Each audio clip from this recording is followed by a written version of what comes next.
ఈ పైల్స్ వల్ల బాడీలో ఏమన్నా చేంజెస్ కానివ్వండి, లేదంటే మిగతా పార్ట్స్ మీద ఎఫెక్ట్ పడడం కానివ్వండి జరుగుతుందంటారా? డెఫినెట్‌గా అండి. సో, పైల్స్ వల్ల ఎట్లాంటి చేంజెస్ వస్తాయంటే మనం ఇందాక చెప్పుకున్నట్టు మనకు ఏదైతే ఆర్టీరియల్ సప్లై వీనస్ డ్రైనేజ్ ఉంటుందో, వీనస్ డ్రైనేజ్ అప్పుడు ఏమవుతుందంటే మన వీన్స్ అరౌండ్ యానల్ కెనాల్ చుట్టూ. సో, మనం యానల్ కెనాల్ అనేది ఒక సింగిల్ స్ట్రక్చర్ కాదనమాట. దాంట్లో మల్టిపుల్ పార్ట్స్ ఉంటాయి. యానల్ కెనాల్ అనేది అరౌండ్ 4 సెంటీమీటర్స్ ఉంటుంది. ఈ 4 సెంటీమీటర్స్‌ని మళ్ళీ మనము కొంతమంది 2గా డివైడ్ చేస్తారు, కొంతమంది 3గా డివైడ్ చేస్తారు. అప్పర్ పార్ట్ అంటాము, మిడిల్ పార్ట్ అంటాం, లోయర్ పార్ట్ అంటాం. కొంతమంది లోయర్ పార్ట్ అని, లోయర్ పార్ట్‌లోనే మళ్ళీ అప్పర్ పార్ట్. బేసిక్‌గా ఏంటంటే యానల్ కెనాల్‌లో 3 పార్ట్స్ ఉంటాయన్నమాట. ఈ 3 పార్ట్స్‌లో ఏమవుతుందంటే అప్పర్ పార్ట్ అంటాం, లోయర్ పార్ట్ అంటాం.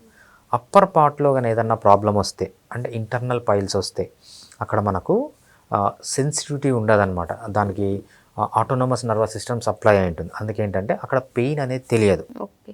అదే lower part of the anal కెనాల్‌లో వచ్చిందంటే మనకు సొమాటిక్ నర్వస్ సిస్టమ్ ఇన్నర్వేషన్ ఉంటుందన్నమాట. Somatic nervous system highly sensitive. అక్కడ పెయిన్ సెన్సార్స్ ఉంటాయన్నమాట.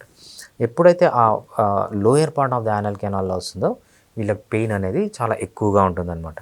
సో, మెయిన్‌గా పెయిన్‌నే డిఫరెన్షియేట్ చేస్తుంది అది ఇంటర్నల్ పైల్సా, ఎక్స్టర్నల్ పైల్స్ అని. మనం ఏంటంటే అది ఇంటర్నల్ పైల్సా, ఎక్స్టర్నల్ పైల్సా అని తెలుసుకొని ట్రీట్మెంట్ ఇయ్యాలి. సో, ఏది పైల్స్ అని జస్ట్ టైప్ చేసేసి వాడు వీడియోలో ఏది పడితే అది చెప్పి ఏ ట్రీట్మెంట్ అంటే తీసుకుంటే ఏమవుతుందంటే కాంప్లికేట్ అవుతాయన్నమాట. అలా కాంప్లికేట్ కాకుండా ఉండాలంటే ఫస్ట్ డయాగ్నోజ్ చేయాలి. అది పైల్సా, ఫిషర్సా, ఫిస్టులానా డయాగ్నోజ్ చేసిన తర్వాత పైల్స్ అయితే మళ్ళీ అది ఇంటర్నల్ పైల్సా, ఎక్స్టర్నల్ పైల్సా. మళ్ళీ ఇంటర్నల్ పైల్స్‌లో గ్రేడ్స్ ఉంటాయన్నమాట. Grade 1, grade 2, grade 3, grade 4.